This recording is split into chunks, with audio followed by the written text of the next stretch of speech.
네, 안녕하세요. 네, 조리원리. 오늘부터 이제 조리원리 새롭게 시작합니다. 지난번에 우리 지난 7주 동안 식품학 강의 어떠셨나요?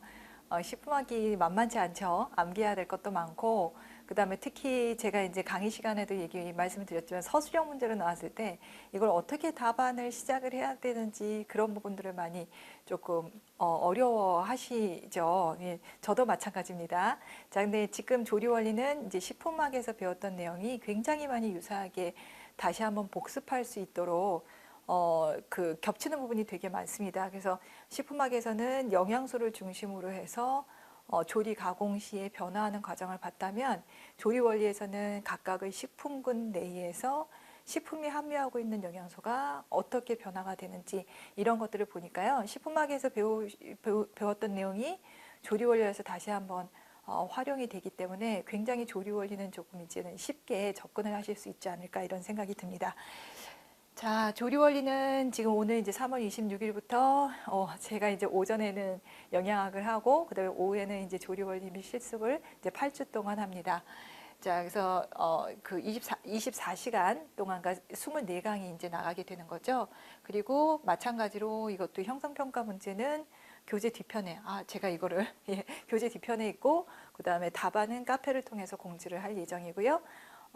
이거 생화학이나 식품학과 마찬가지로 그렇게 공지를 하고 그다음에 강의 시에 기출문제 관련된 기출문제를 좀 소개해줘서 선생님들이 이쪽 우리가 학습한 내용이 어떻게 기출문제로 응용이 돼서 나오는지 이런 것들을 보시면 훨씬 더 우리가 공부를 하실 때 중요한 부분 어떻게 서술해야 되는지 이런 것들이 좀 감이 잡히실 거예요. 그리고 출제 경향 같은 것들도 확인하실 수 있을 겁니다. 그래서 제가 강의 시간에 이런 부분 소개시켜 드리는 거 좀 많이 도움이 되면 좋겠습니다. 조리 원리는 아시겠지만 식품학에서 배웠던 것을 다시 한번 배우는데 조리 과정에서 일어나는 그러니까 식품을 구성하고 있는 성분들이 조리 과정에서 물리화학적인 변화의 원인과 그 결과를 이해하는 학문이다라고 보시면 됩니다. 최근에는 식품학과 연계돼서 문제가 출제가 되고 있어요. 그래서 이 문제가 식품학 문제인지 조리원리 문제인지 이걸 굳이 구분하지 않아도 식품학과 조리원리가 연계돼서 나온다. 이런 부분들 잘 보시기 바랍니다. 네, 그래서 특히 식품은 조리 과정을 통해 섭취하여 영양소를 제공하므로 각 식품군의 영양 성분 및 식품의 특수 성분의 명칭을 암기하는 것이 매우 중요합니다. 그래서 뭐 영양학이나 특히 생화학에서는 효소 이름 외우기 이제 힘드시다고 얘기하는데 식품학하고 조리 원리에서는 식품이 가지고 있는 고유한 성분들, 특히 이제 뭐 맛이라든가 냄새 성분, 색깔 성분 이런 것들을 좀 암기하기가 힘드시죠. 그리고 서술형 문제가 나왔을 때 화학 반응을 통해서 서술을 해야 되니까 그런 부분들이 조금 많이 낯설고 어려우실 거라고 생각이 됩니다. 그래서 그런 부분들을 반복해서 학습하고 그 다음에 지문이나 제가 정답을 올렸을 때 저는 또 그것을 어떻게 표현을 했는지 서로 비교하면서 학습하고 정리하시면 도움이 많이 될 거라고 생각이 듭니다. 자, 챕터는 이렇게 되어 있어요. 그래서 오늘은 제가 이제 공유와 전분까지 나가려고 합니다. 그래서 그래서 이제 조미료 및 향신료까지 이제 진행을 할 거고요. 그래서 보시면 이제 식품학하고 다른 것이 식품학은 챕터 자체가 식품의 성분을 중심으로 했다면 조리 원리에서는 이렇게 식품군으로 나열을 하게 되죠. 그래서 초반에는 이제 곡류, 전분, 밀가루, 서류, 그래서 탄수화물 식품. 그 다음에는 이제 식물성 식품입니다. 두류, 채소류, 버섯, 해조류. 그 다음에 여기는 이제 동물성 식품입니다. 육류, 어패류, 난류, 우유류. 그 다음에 이제 조미료류, 그래서 유지류, 당류, 그 다음에 향신료 이렇게 들어갑니다. 그 강의 계획은 총 8주 동안이고요. 중간에 쉬는 주가 없습니다. 예, 그래서 그 중간에 쉬는 주가 없이 그냥 쭉 진행이 되고요. 그 대신 이제 문제풀이 과정 들어가기 전에 한 3주 정도 쉬는 기간 동안 저희가 복습할 수 있게끔 빌드업 문제를 출제하려고 합니다. 그래서 계획은 이제 오늘까지 이제 2장 곡류 및 전분까지 다 마무리할 수 있을 것 같아요. 그리고 다음 주에는 밀가루하고 서류. 그래서 아마도 오늘 이제 전분 쪽 관련해 가지고 미처 다 하지 못하는 부분들은 다음에 밀가루 서류와 함께 보시면 될 것 같아요. 그래서 두류, 채소류. 그래서 두류에서는 특히 두부, 장류 만드는 과정, 이 부분도 굉장히 자주 나오죠. 그리고 채소 및 과일류, 이거는 색깔 변화하고 과일에서는 펙틴의 젤화, 그 다음에 육류, 어패류, 뭐 버섯 해조류에는 뭐 고유한 성분들 좀 보시면 되고, 육류에서는 육류의 숙성 과정이 예전에 아주 기입형 문제로 하나 나왔는데, 육류 숙성 과정은 아직까지 그렇게 자세하게는 나오질 않았는데, 저도 이 부분은 조금 좀 주의를 해야 될 부분이다. 왜냐하면 충분히 나올 수 있는 문제다라고 생각을 합니다. 그리고 육류에서의 색소 변화, 그다음에 어패류의 냄새 성분, 이런 것들이 중요하죠. 그다음에 난류. 그래서 제가 이 부분은 이쪽에서 다 못하면 여기에서 연결해서 하려고 이렇게 한번 계획을 짜봤고요. 난류는 계란이 단백질이잖아요. 그래서 그 산란 후 시간이 지날수록 그 뭐 녹별 현상이 진해진다든가, 그 다음에 뭐 달걀찜이라든가, 그 다음에 거품을 할 때 단백질의 변성에 어떠한 요인들이 중요하게 작용을 하는지, 이런 부분들이 중요하다. 그리고 우유 및 유제품은 뭐 더도 말고 덜도 말고 우유를 통해서 치즈를 제조하는 과정은 최근 몇 년 동안 지속적으로 나왔습니다. 그래서 우유의 성분이라든가, 작년에는 이제 우유의 성분이 나왔고, 치즈 제조 과정은 몇 년 동안 나왔었죠. 그래서 우유에 있는 성분이라든가, 우유를 가지고 치즈를 제조하는 과정이라든가, 그 다음에 아이스크림이라든가 요구르트는 아직 안 나왔는데, 그 버터라든가 이런 부분은 안 나왔는데, 거기에서 매우 중요한 성분들 몇 가지만도 추가를 하시면 좋겠다라는 생각이 들어요. 그리고 마지막에 이제 유지류와 당류인데요. 유지류에는 이제 앞에서 배웠던 지방의 산패, 그렇죠? 그리고 지방의 산패가 어떻게 진행이 되는지, 그리고 특히 조리 원리에서는 튀김옷, 튀김옷을 어떻게 만드는 것이 바삭한 튀김을 만들 수 있는지, 이런 부분들이 또 중요하고요. 그 다음에 당류에서는 캔디 제조하는 과정, 이런 부분들이 중요합니다. 그 다음에 조미료에서는 이제 소금하고 설탕이 조리 과정에서 정말 많이 사용이 되잖아요. 그래서 소금, 설탕, 식초가 조리 과정에서 어떠한 화학적인 변화를 유도하는지, 이런 것들 볼 거고, 향신료에 차류가 들어갑니다. 그래서 뭐 녹차, 홍차, 뭐 그다음에 커피, 뭐 이런 것들, 기호식품이 좀 들어가죠. 그래서 식품학에 배웠었던 내용을 여기 조리 원리에서는 식품군에 포함을 해서, 식품군에 적용을 해서 다시 한번 복습한다라고 생각하시면 됩니다. 자, 여기까지 이제 간단한 주차별 강의 계획을 좀 말씀드렸고요. 요거는 그냥 바로 진행할게요. 간단하게 진행됐으니까. 요것도 뭐 앞에서 제가 영양학에 조리 원리만 하시는 분이 있군요. 자, 보시면 조리 및 가공은 화학적인 기전을 이해하는 것이 중요합니다. 네, 그래서 문제를 보시면 서술형 문제를 논리적으로 풀어내는 것이 간단하지 않아요. 그래서 식품학 문제 같은 경우는 정말 많이 써보라고, 정말 많이 서술형 답안을 지금부터 써보라고 제가 강조하거든요. 그래야지만 이게 자연스럽게 문장이 완성이 됩니다. 그래서 기전을 쓰는 것이 만만치 않다. 네, 그래서 저는 특히 조리원리 교재가 그렇게 두꺼운 교재는, 아주 우리가 일반적으로 나와 있는 교재들이 굉장히 심도 있게 들어가 있는 교재가 별로 없어요. 그래서 그리고 이 교재하고 저 교재하고 매우 비슷한 내용들이 그냥 반복이 돼서 됨에도 불구하고, 예를 들어서 치즈를 만드는 거라든가 두부를 만드는 것, 그 다음에 뭐 염석 과정이 이 교재하고 또 다른 교재에서는 어떻게 표현을 했는지, 이런 것들이 좀 다를 수가 있거든요. 그래서 그런 것들을 제가 선생님들이 바로바로 정리할 수 있게끔 제가 강의 교환을 만들 거예요. 그래서 이 교재에서는 이렇게 설명하고 다른 교재에서는 좀 이렇게 설명을 하고, 그리고 사용하는 용어들도 좀 다양합니다. 네, 그래서 선생님들이 이제 질문을 하실 때 보통 제가 교재에서 사용하지 않는 단어임에도 불구하고 질문하시거든요. 그거는 선생님들이 보고 계시는 기본서의 그 용어를 사용하기 때문이죠. 그래서 용어도 다양하고, 그다음에 기전 설명도 조금 다양해서 그런 부분들을 선생님들이 좀 정리하실 수 있게끔 제가 좀 다양하게 표현을 좀 하도록 하겠습니다. 자, 그 다음에 이제 기출문제 제가 소개할 거고요. 복습력 형성평가하고 빌드업 문제 제공할 테니까 반복해서 문제 풀어보시기 바랍니다. 그리고 이것도 앞에서 말씀드렸지만, 이것도 화학 반응을 이해해야지만 서술형 문답이 작성이 됩니다. 그냥 무조건 암기하면 이상하게 암기해서 쓰신 분하고 이것을 이해해서 쓰신 분하고 답안이 아주 미묘하게 다르거든요.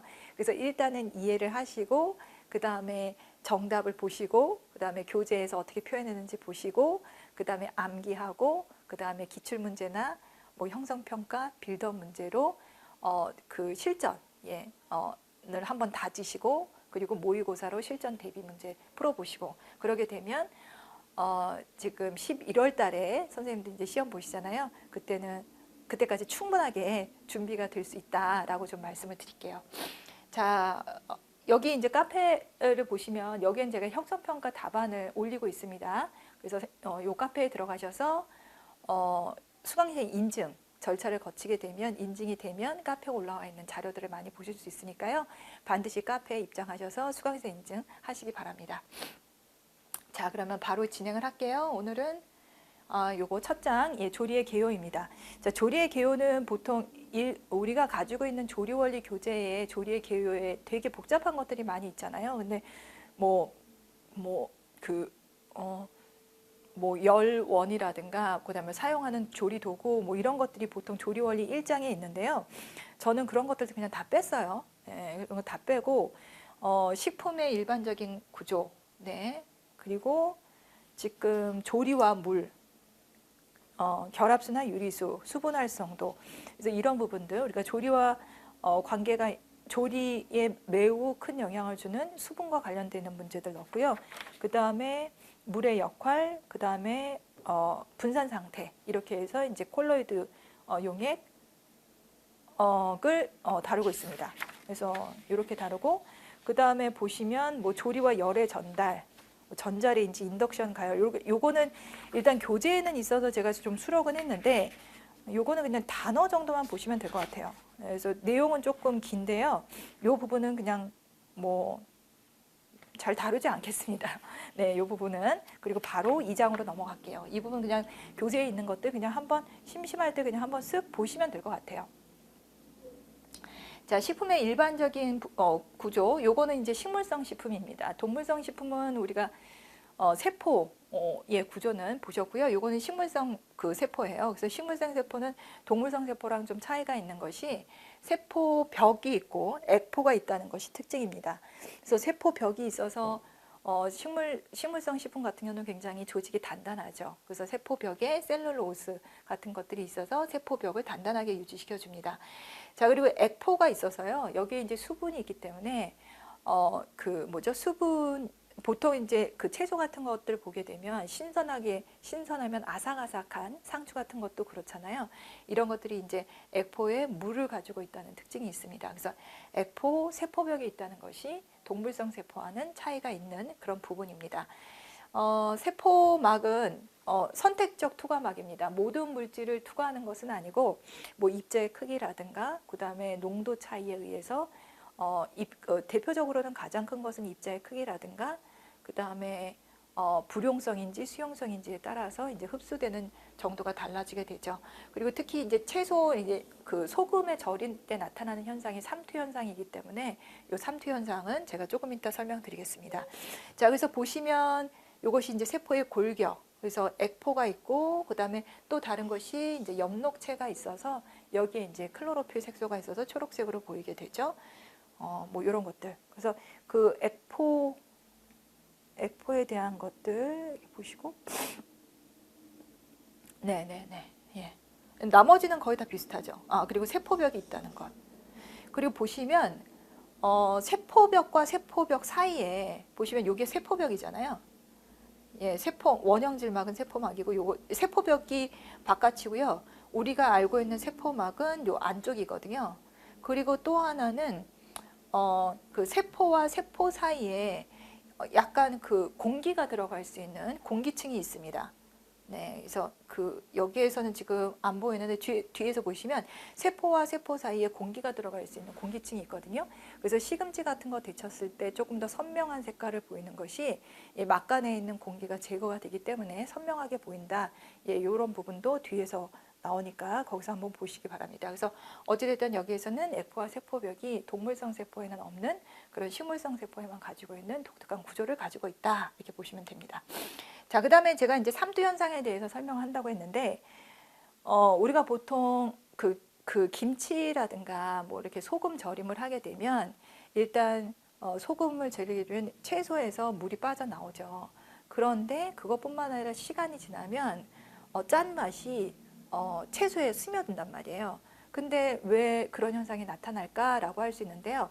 이것이 이제 식물이 가지고 있는 독특한 특성 때문에 그런다라고 보시면 됩니다. 그래서 4번을 보게 되면 세포의 구조 4번을 보게 되면 원형질막이 고농도의 소금 용액이나 설탕 용액에 담그거나 가열되면 세포가 손상되고 원형질막이 분비되어 영양소를 잃게 되므로 보관하거나 세척할 때 식품의 세포가 손상하지 않도록 유지한다 이렇게 되어 있고요. 자, 이것은 이제 등장액인데 지금 여기 물이 있고 등장액이라는 것은 이 바깥에 있는 농도랑 세포 안에 있는 농도가 똑같았을 때 이럴 때를 등장액이라고 얘기합니다. 그래서 등장액의 경우에는 별로 이 내부에 있는 용질이 이동하지 않아요. 그래서 나가기도 하지만 들어오기도 하고 그래서 이렇게 팽압이 유지가 됩니다. 이것은 이제 등장액에서 일어나는 내용이고요. 자, 그다음에 고장액에서는 대표적으로 우리가 배추 절일 때, 저도 이제 김치 담을 때 요즘에는 김치 안 담는데 결혼하고서는 초반에는 좀 담았죠. 근데 김치 담을 때 얼마나 절여야 되는지 절이는 게 제일 힘들더라고요. 소금을 얼마나 넣어야지 이게 맛있게 절여지지 싶은데 뭐 너무 적게 넣으면은 약간 배추의 풀냄새가 나는 것 같고 너무 소금을 많이 넣게 되면 배추가 너무 짜게 되는 거죠. 그래서 저희 시어머님한테 전화 걸어서 어느 정도 해야 되냐 여쭤봤더니 그냥 대충 한 주먹 하라고. 네, 저희 시어머님이 이제 요리 솜씨가 굉장히 좋으셨는데 그렇게 힘들더라고요. 근데 뭐 요즘에는 절임 배추 다 나오니까 쉽게 김장들 하시는 것 같아요. 그래서 이게 고장액이라는 것은 이 바깥에 있는 농도가 고농도입니다. 그리고 고장액이니까요. 내부에 있는 농도가 저예요. 그래서 농도 차이가 있으니까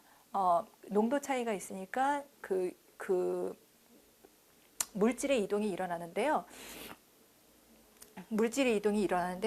그래서 고장액 같은 경우에는 소디움 클로라이드잖아요.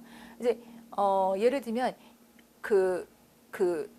여기서 고장액이니까 농도가 서로 같아야 되는 거죠. 그래야지만 등장액까지 유지가 돼야지만 물질의 이동이 일어나지 않아요.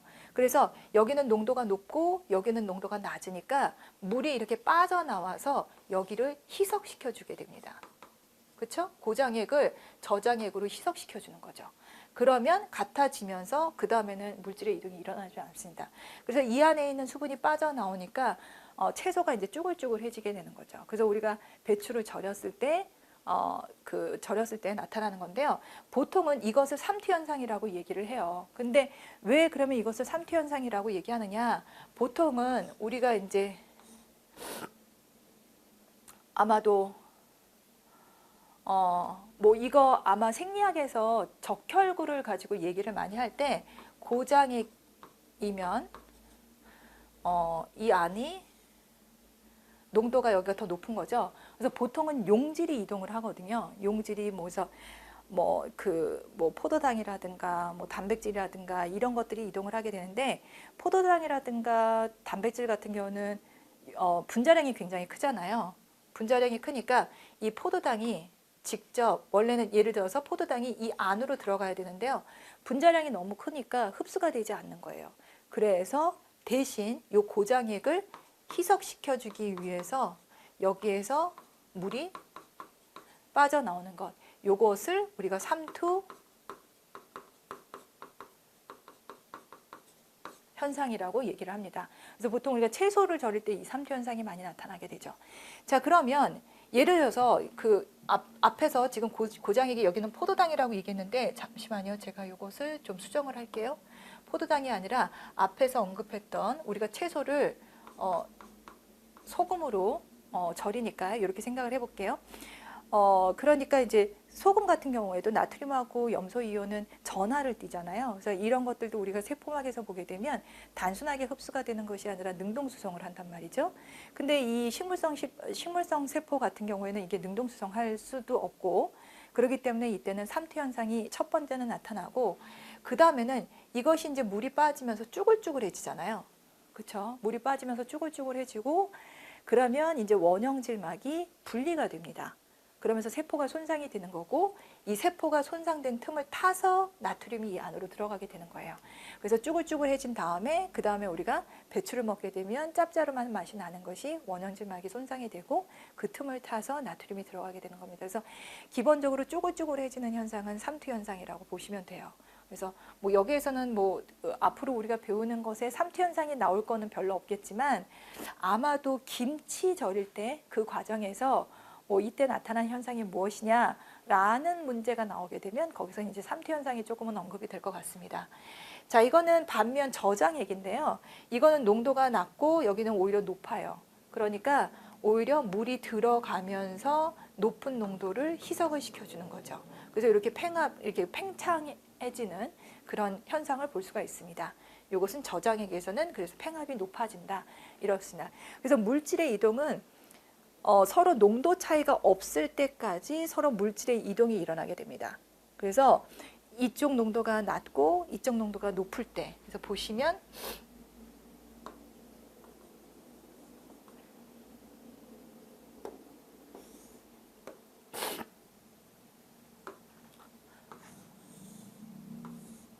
자, 이렇게 보시면 이 농도는 높고 여기는 농도가 낮을 때 어떤 입자들이 이렇게 되어 있으면 여기는 고농도, 여기는 저농도잖아요. 이렇게 되면 물질의 이동이 일어나는 거예요.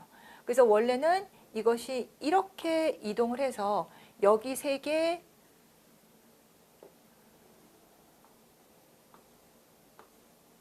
이렇게 해서 여기 3개, 여기 3개 이렇게 돼야 되는데, 세포막이 선택적 투과목을 한다 그랬잖아요. 그래서 입자가 너무 큰 것은 이동을 할 수가 없습니다. 그러면 여기 그대로 고농도, 저농도로 남아 있느냐? 이것이 입자가 안 돼요.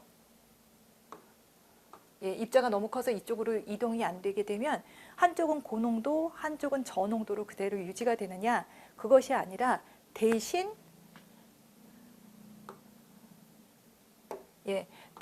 물 분자가 이쪽으로 이동을 하면서 여기를 희석시켜줘서 저농도랑 똑같이 맞춰주는 거죠. 요것을 우리가 삼투 현상이라고 얘기합니다. 그래서 한마디로 삼투 현상은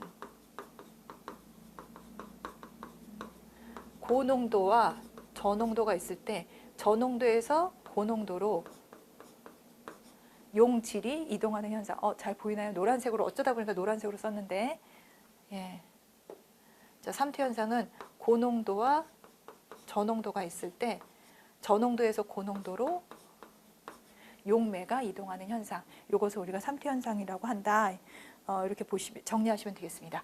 자, 그 다음에 이제 물의 구조는 우리가 식품학에서 많이 배웠죠. 그래서 극성 공유 결합을 하고 있습니다. 그래서 산소 쪽이 음전화, 수소 쪽이 양전화를 가지고 있어서 물 분자 하나에 마치 자석처럼 한쪽은 플러스, 한쪽은 마이너스를 가지고 있습니다. 자, 그래서 결합수와 유리수 여기서 한번 뭐 잘 보시죠. 그래서 전분, 팩틴, 단백질 등의 이온과 단단하게 결합되어 있는 물, 뭐 당연히 결합수죠.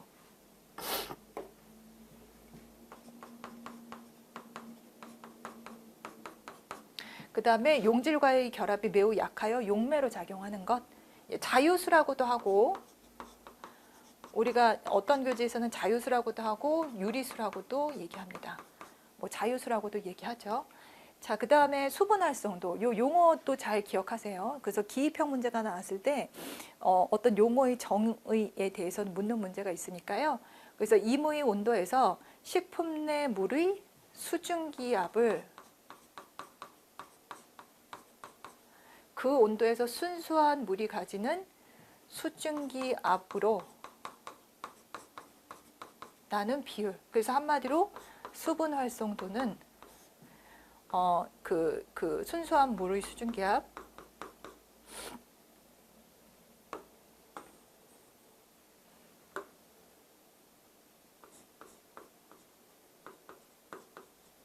다음에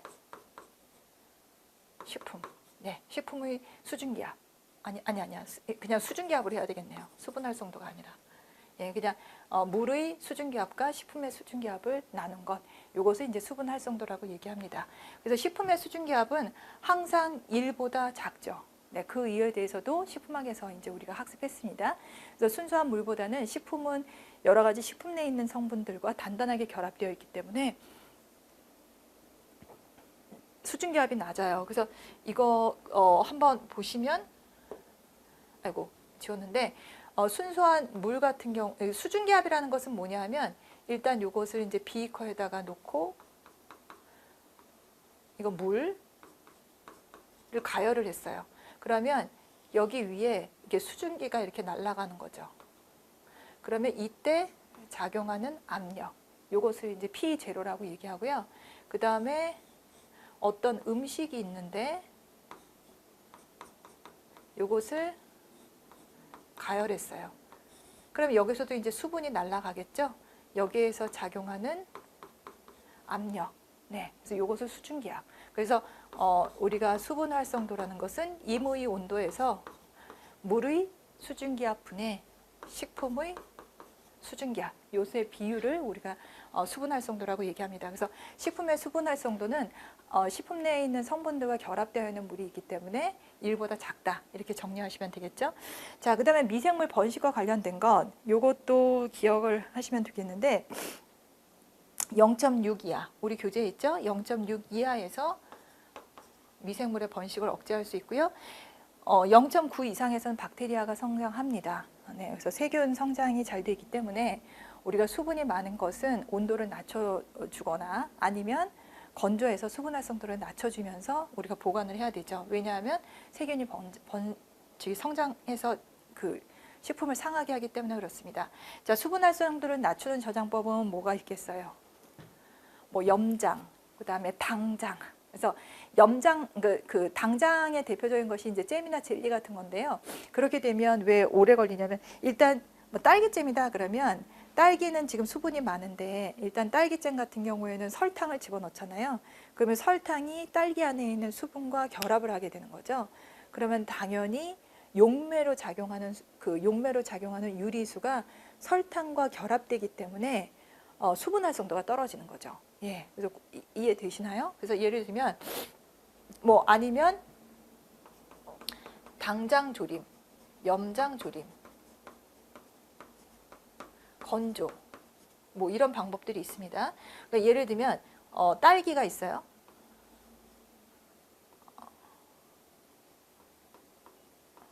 예, 보이시나요? 딸기 있는데 여기 지금 수분 활성도가 예를 들면은 뭐 0.95다. 그럼 여기에 있는 수분이 많은 거예요. 근데 여기다가 설탕을 집어넣어. 그러면 이 딸기가 있는데 여기에 있는 당이 설탕 딸기에 있는 딸기에 있는 수분과 결합을 하는 거죠. 그러면 어떻게 돼요?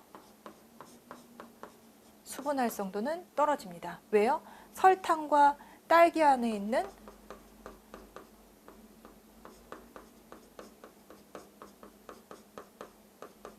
수분이 결합을 하게 되는 거예요. 그러면 결합수는 증가하고 자유수는 감소하게 되는 거고요. 그로 인해서 수분 활성도가 떨어지게 되는 겁니다. 그래서 식품을 건조하거나 아니면 소금으로 첨가해서 결합수를 증가시키거나 설탕을 첨가해서 결합수를 증가시키거나, 그래서 이렇게 되면 우리가 수분 활성도를 감소시키게 됩니다. 그래서 당장법, 염장법, 냉동법. 냉동법도 냉동을 하게 되면 어때요? 그 수분이 얼음으로서 그 얼음이기 때문에 용매로 작용을 하지 못하잖아요. 그래서 냉동법도 있다, 이렇게 보시면 되겠습니다. 자, 그 다음에 이것도 용어. 네, 용어를 좀 보시기 바랍니다. 일상생활에서 공기의 건습 정도를 나타낼 때 사용하는 습도. 그래서 주어진 온도의 포화 수증기압에 대한 실제 수증기압의 비를 백분율로 표시한 것. 아까 수분 활성도 같은 경우에는 1 미만의 숫자로 나와요. 그냥 그 수증기압분의 순수한 물의 수증기압분의 식품의 수증기압이니까 근데 이것도 비슷한 의미인데 곱하기 100을 해서 백분율로 나타낸 것. 이것을 우리가 상대습도라고 얘기합니다. 그래서 상대습도 기억할 용어를 한번 정리하시면 좋겠다 싶어서 이렇게 한번 만들어 봤습니다.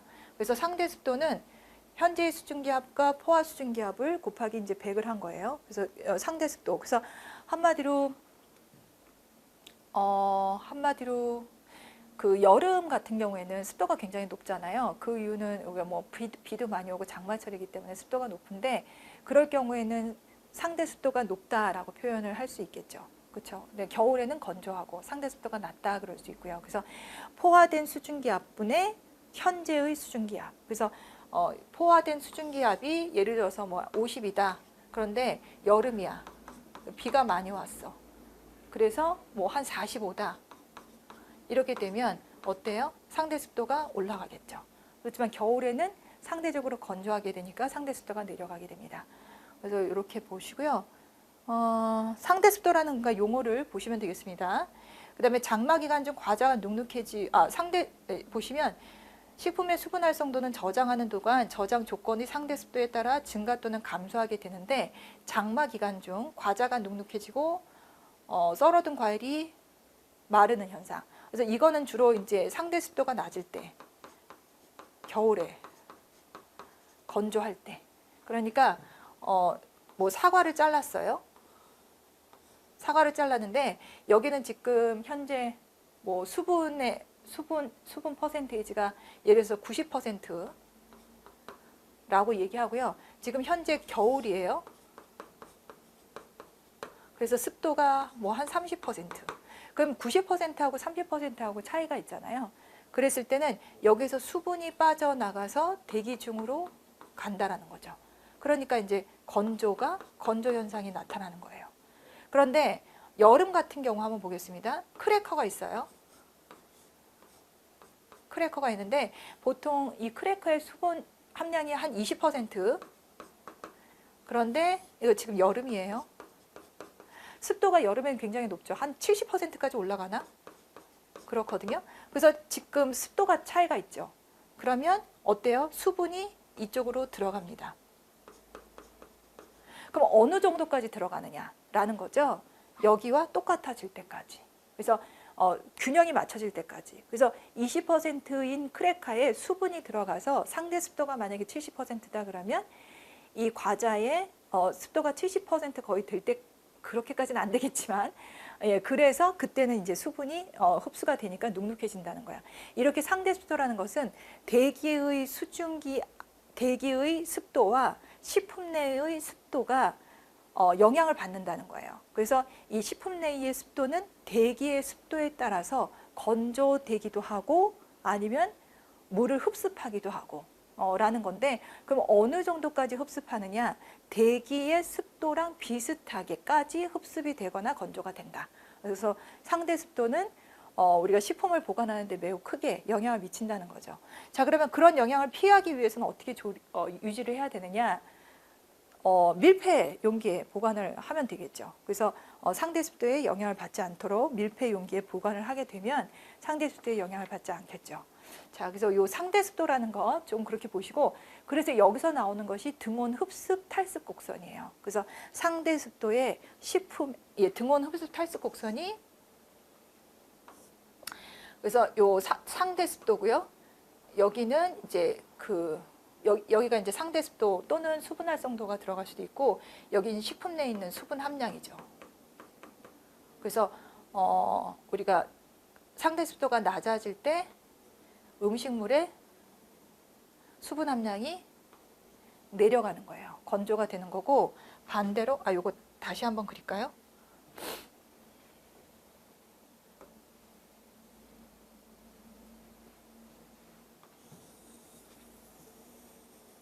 예, 그래서 우리가 등온 흡습 곡선을 보게 되면 여기에 이제 가로치기에 우리가 퍼센테이지가 있으면 보통 우리가 이것을 상대 습도 표시하고, 그 다음에 여기는 이제 그 수분 함량으로 표시를 하죠. 그래서 선생님들 이제 합본으로 교재를 보시면 식품학에서 1번 그 등온 흡습 탈습 곡선이 보이잖아요. 그랬을 때 이 상대 습도가 있고 여기는 이제 식품 내 수분 함량 이렇게 되는 거죠. 뭐 수분 함량 퍼센테이지로 이렇게 되면 상대 습도가 증가한다는 것은 공기가 습하다는 거예요. 그러게 되면 어떤 미지의 물질에서 미지의 물질이 이렇게 되면 이렇게 보통 그 습도가 올라갈수록 물기를 흡수하니까 이렇게 흡습 작용이 나타나게 되고요. 반대로 낮아졌을 때, 그래서 건조 시에는 어떤 물건이 가지고 있는 습도보다 상대 습도가 낮아지면 자기가 가지고 있는 그 수분을 뱉어서 그 방출을 해서 건조가 된다는 거죠. 그래서 이렇게 나타나는 것이 등온 흡습 탈습 곡선 이렇게 얘기를 할 수가 있습니다. 자, 그다음에 경수, 연수 뭐 보시면 경수는 칼슘이나 마그네슘 등 염을 많이 함유한 물 경수라고 얘기하고요. 연수는 그것보다 적은 물입니다. 그래서 특히 콩을 삶을 때 경수의 경우에는 이 안에 칼슘과 마그네슘을 염을 형성을 해서 연화를 방해하고 쉽게 물러지지 않는 특징이 있습니다. 네, 그래서 경수,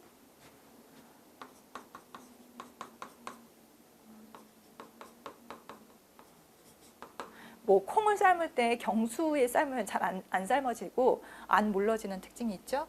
그래서 이것은 연수. 네. 그 다음에 뭐 물의 역할에서 그 열을 열을 전달하는 매체로서 사용이 된다.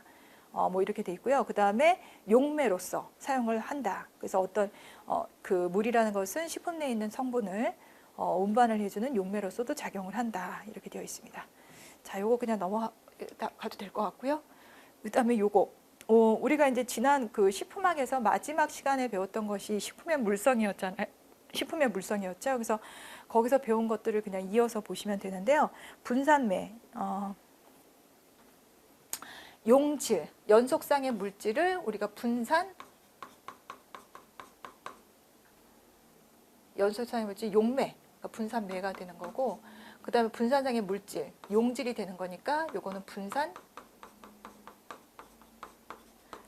그래서 분산매나 분산질 요것을 용어를 묻는 문제는 안 나오지만 선생님들이 이제 교재를 보시거나 그랬을 때 이해하시라고 여기서 한번 용어 정리를 하겠습니다.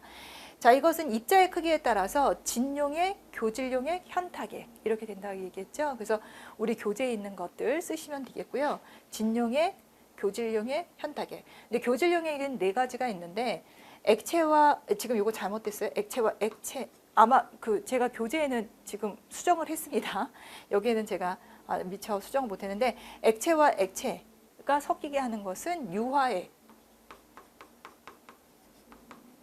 그래서 유화제 여기에서 배웠던 것이 HLB 값이 중요하다. 그래서 하이드로필릭, 리포필릭 밸런스 유화제가 필요하죠. 그다음에 액체와 고체. 예, 그래서 분산매는 액체, 분산질은 고체. 그러면 이건 뭘까요? 예, 여기서는 액체와 고체는 졸이죠, 졸. 그렇죠? 그다음에 분산매는 고체, 분산질은 액체. 그래서 요거는 겔. 그다음에 여기 기체가 있는 것은 거품. 이렇게 됐습니다. 그래서 졸하고 겔을 한번 볼게요. 그래서 지난번에도 얘기했지만 졸이라는 것은 분산매가 액체에 분산질이 이렇게 잘 분산되어 있는 거예요. 예, 이렇게 분산되어 있습니다. 그래서 이 분산매의 특징은 진용액 같은 경우에는 입자가 작아서 완전히 녹는 거고요. 여기서 지금 여기 보시면 액체라고 되어 있는데 요거 고체. 그래서 요거가 서로 지금 바뀌어져 있습니다. 제가 죄송합니다. 분산매에 분산질이 골고루 분산되어 있는 것을 우리가 콜로이드 용액이라고 하잖아요. 근데 입자의 크기가 너무 작거나 너무 무겁게 되면 가라앉습니다. 그래서 너무 낮았을 때는 녹아버리니까 그건 진용액, 그래서 투명하게 보이고, 그다음에 너무 크게 되면 이것이 가라앉으니까 현탁액이라고 얘기했어요. 그 사이인데 가라앉지도 않고 녹지도 않는 그 사이예요. 그래서 골고루 잘 분산되어 있는 상태. 그래서 분산매는 액체, 분산질은 고체인 경우에는 입자가 둥둥 떠 있는 거잖아요. 이것을 우리가 졸이라고 얘기하고요. 그 다음에 이것을 가열하거나 또는 냉각을 하게 되면 이 입자들이 서로 망상구조를 형성한다는 거예요. 그래서 망상구조를 형성해서 분산매가 고체가 되는 거고 이 사이에 물이 분산되어 있는 거죠. 그래서 요것을 우리가 분산질인데 이것이 액체가 된단 말이에요. 요것을 우리가 겔이다 이렇게 볼 수 있습니다. 그래서 대표적으로 묵, 뭐 젤리, 양갱 이런 것들 여기 이게 겔을 형성하는 것이다. 그래서 분산매, 분산질 뭐 이렇게 봤습니다. 그다음에 요거는 무거운 것, 이제 현탁에 가라앉는 것 이렇게 됩니다. 자, 그래서 진용에 교질용에 이렇게 설명드렸고요. 현탁에 이게 입자가 너무 커서 가라앉는 것. 그다음에 수중 유적형, 그다음에 유중 수적형 이것도 지난번에 봤고요. 수중 유적형에는 마요네즈, 유중 수적형에는 버터와 마가린이 해당이 됩니다. 그래서 유중 수적형 이렇게 돼 있고 요것은 대표적으로 버터, 요것은 물에 기름이 떠 있는 거. 그래서 요거는 그 우유 이렇게 돼 있는데 우유나 뭐 마요네즈 이렇게 되겠죠. 자, 근데 여기 보시면 요것이 유화제예요. 유화제예요. 그래서 보시면 여기가 친수성 부분하고 소수성 부분을 가지고 있어서 물과 기름을 잘 섞게 해준다는 거죠.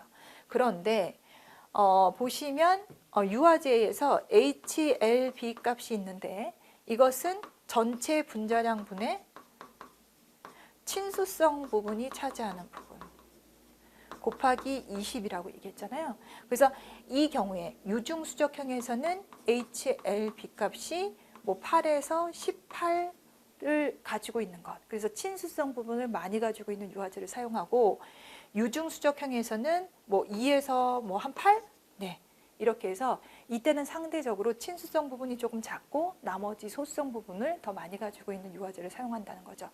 그래서 뭐 버터라든가 뭐 이런 거 만들 때는 HLB 값이 낮은 걸 사용하고 그 다음에 뭐 마요네즈라든가 아이스크림이라든가 이런 것들 사용을 할 때는 HLB 값이 높은 것을 사용을 하고 이렇게 사용을 하면서 이렇게 물성을 결정하게 됩니다.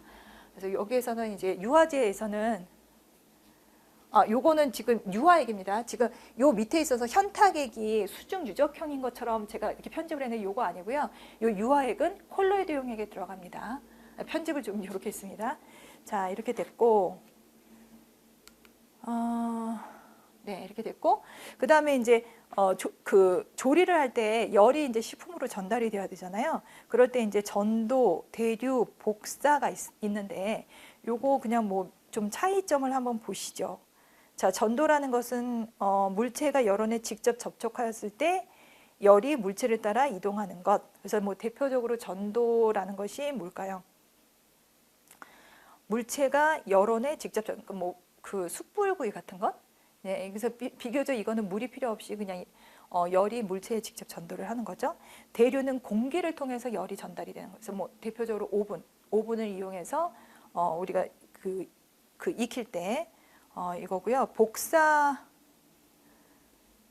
복사는 열원으로부터 중간 매체 없이 직접 물체에 도달하여 열이 전달할 때. 이거 전도는 냄비를 통해서도 전달이 돼요. 예, 냄비에다가 굽거나 뭐 그렇게 됐을 때도 이제 전도고요. 복사 같은 경우에는 여기 보시면 오븐구이, 뭐 복사와 대류로 이용을 한다. 그다음에 숯불과 같은 직화구이. 이렇게 해서 예를 들어서 이것이 복사다라는 거죠.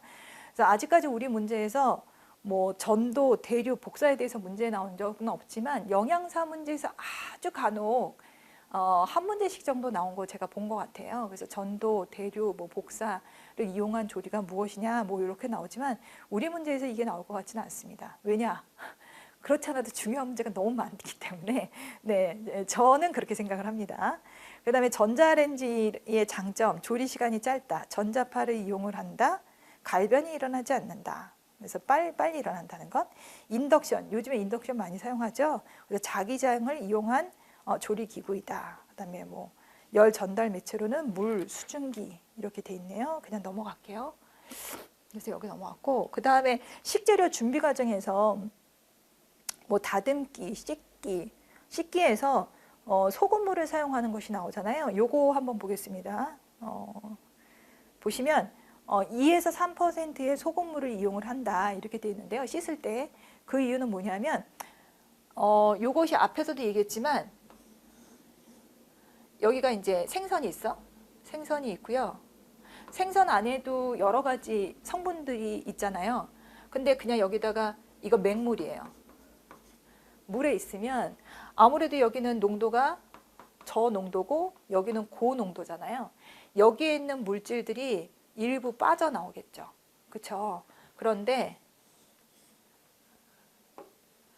뭐 소금이라든가 이런 것들이 빠져나오겠죠. 성분들이 물에 녹을 수 있는 성분들이 빠져나오겠죠. 그런데 여기가 이제 생선이 있고요. 여기다가 2에서 3% 되는 소금물을 넣었어. 그러면 여기에도 2에서 3%, 여기에도 2에서 3%. 이게 이제 등장액이 되는 거예요. 등장액. 그러니까 여기에 있는 성분들이 농도가 똑같으니까 서로 성분 어떤 성분의 이동이 없는 거예요. 그래서 여기에서 성분들이 빠져나오는 것을 차단하는 효과가 있습니다. 그래서 어떤 교재에서 이렇게 표현을 했기 때문에 요거를 한번 좀 기억하시면 좋겠습니다. 그래서 체액의 농도에 가까워 맛성분이 물에 용출되는 것이 방지된다. 그래서 이것이 등장액으로 유지하기 때문에 뭔가 서로 양쪽의 농도가 다르면 뭐 물이 흡수가 되거나 아니면 어떤 성분이 용출이 되거나 그러거든요. 근데 2에서 3%의 소금물로 그 생선을 씻게 되면 농도가 같기 때문에 서로 물질의 이동이 일어나지 않는다. 그래서 맛성분이 용출되는 것을 막는 효과가 있다. 예, 이런 장점이 있습니다. 그 다음에 요거는 뒤에서 다시 나올 텐데 건어물을 쌀뜨물에 담그는 것. 예, 요거 뒤에 이제 그 생선의 비린내를 제거하는 방법 중에 쌀뜨물이나 우유에 담그는 특히 보리굴비 같은 것들 그런 경우는 왜냐하면 그 쌀뜨물의 단백질이 냄새 성분을 흡착하기 때문에 그렇거든요. 그래서 이것도 이제 나중에 다시 나오는 내용입니다. 그래서 일단은 여기서 뭐 떫은 맛을 제거하고 생선을 말리는 과정에서 생성된 유리지방산으로 인한 건어물의 특유한 떫은 맛을 제거하고 그래서 이게 쌀뜨물에 들어있는 어떤 특정한 이제 단백질 성분이 흡착하는 그런 효과가 있습니다. 그다음에 뭐 비가열조리, 뭐 가열조리법, 뭐 비가열조리법은 생채나 냉채, 샐러드, 가열조리법은 삶기, 데치기, 끓이기, 뭐 이런 것들이 있습니다. 그래서 이것도 그냥 넘어가겠습니다. 네, 자 그냥 이거 넘어가고요. 자 그러면 이제 우리가 이제 오늘 주로 볼 것은 뭐 스튜잉, 브레이징, 뭐 이거. 제가 아직까지 조리 쪽에서도 문제가 나오는데 이걸 이제 영양 쪽에서 응용해서 문제가 나오지는 않더라고요. 그래서 저도 여기서 문제가 나올 것 같지는 않습니다. 그래서 요거 그냥 넘어가고 선생님들이 이제 보시면서 용어 하나하나 정도씩 그냥 한번 확인하는 정도 그냥 그렇게만 좀 이용하시면 될 것 같아요. 자, 그럼 잠깐 쉬었다가 2장 공유와 전분 들어가도록 하겠습니다.